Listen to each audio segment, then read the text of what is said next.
6:47 right now. Rudy Yakym, the 2nd District Congressional Republican Congressman, joins us. Originally, we were going to talk about this time, then we had to move it back. Now you've been able to make it here. We appreciate your flexibility with your schedule. Thanks for being with us. You've been going around the districts talking about the big, beautiful bill and the benefits to this area. What specifically unique to this area, not happening in other congressional districts nationally, will this bill bring to us? Well, thanks for having me in this morning, Bob. That's right. We're traveling all around Indiana's 2nd District on our One Big Beautiful Hoosier tour, visiting all 11 counties in this district at least 3 times this month.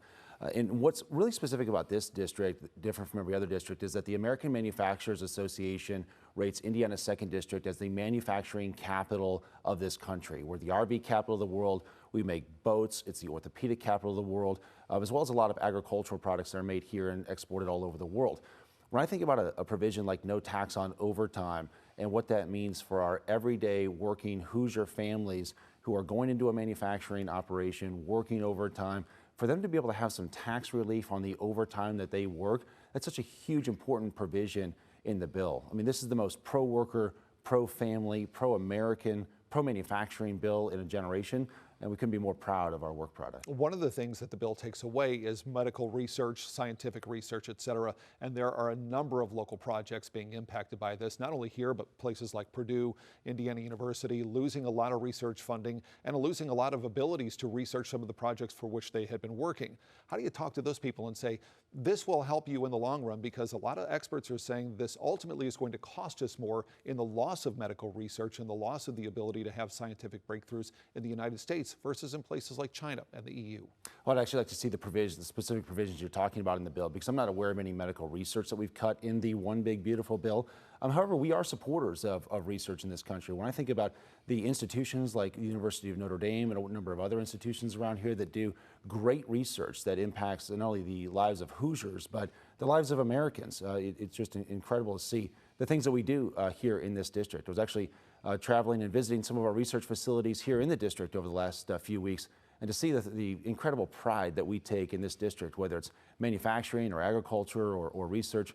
We've got a lot to be proud of here in Indiana's 2nd District. The Congressional Budget Office recently came out and said it's estimated 2 million Americans per month may be losing their Medicaid coverage because of some of the new work rules. How do you guarantee that those 2 million people losing those Medicaid benefits should not have lost those benefits? You know, when I think about those specific provisions, what we did is restored work requirements for Medicaid.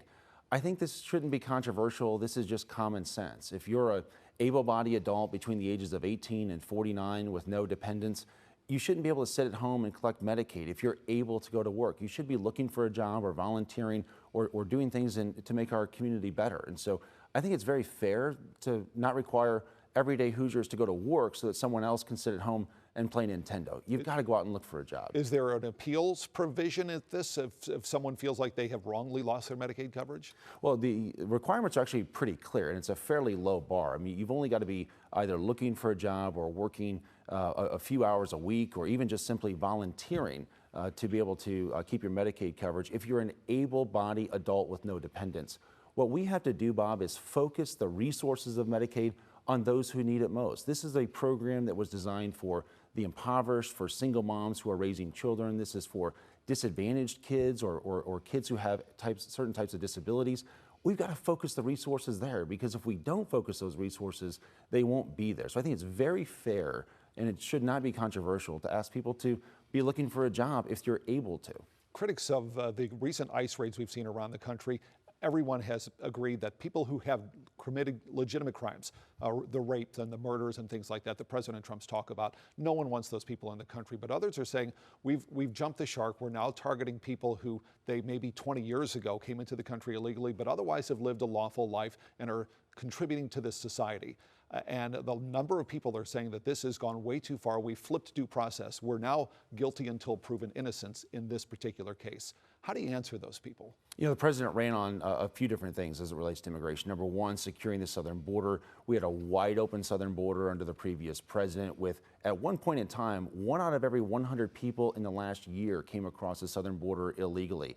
And you said it very well. We've got about 1.5 million people here who have committed crimes after they crossed the border. And the president's been very clear on wanting to round those people up and deport them out of this country. Again, shouldn't be controversial. It's just common sense. But what about the people who have done nothing other than entered the country illegally, maybe generations ago, and they've otherwise lived a lawful life. I personally witnessed an ICE raid where 2 workers who were coming out of a store were picked up and thrown into a van and carted off. What about that? What about the impact to the economy and to those workers and to those families? Again, the president's been very clear. If you're here illegally, you could potentially be deported. And I do think that it's again. But was that what he campaigned on? He talked about the criminals and the rapists and the killers and the muggers. Now, the president also said that he intends to deport people who are here illegally. But the focus is on people who are here illegally and committed crimes after they came into this country. That's where the focus is, and that's where it should be. I'm running out of time. I need to ask you about the possibility of redrawing the state legislative map. What's your feeling on that? Yes or no? Those are the conversations and decisions that will ultimately be made down in the state of Indiana, down in the city of Indianapolis. Should it happen? From my perspective, I love representing this district. I mean, this is the district that's been home to me now for 4 generations. I love Indiana's 2nd District, and it's an honor of a lifetime to represent this district. The state of Indiana, the governor, working with the state legislature, will make those decisions. But my focus, Bob, this month has been traveling around Indiana's 2nd District, literally meeting with hundreds and hundreds of Hoosiers this month, hearing from them, knowing what's on their minds, representing them in Washington. I've got a yes or no for you. Epstein files, your base says release them. What do you say? I've been very clear, and I have a public record on this. I believe in transparency and accountability. I believe that the victims who are assaulted should be protected in the release, but I've called for transparency and accountability with the release of the files. Okay. Congressman Rudy Yakym, we appreciate your time. Thanks for rushing in this morning. We appreciate it. Thanks for watching. Here's another story you may like. And subscribe to the WSBT 22 YouTube channel.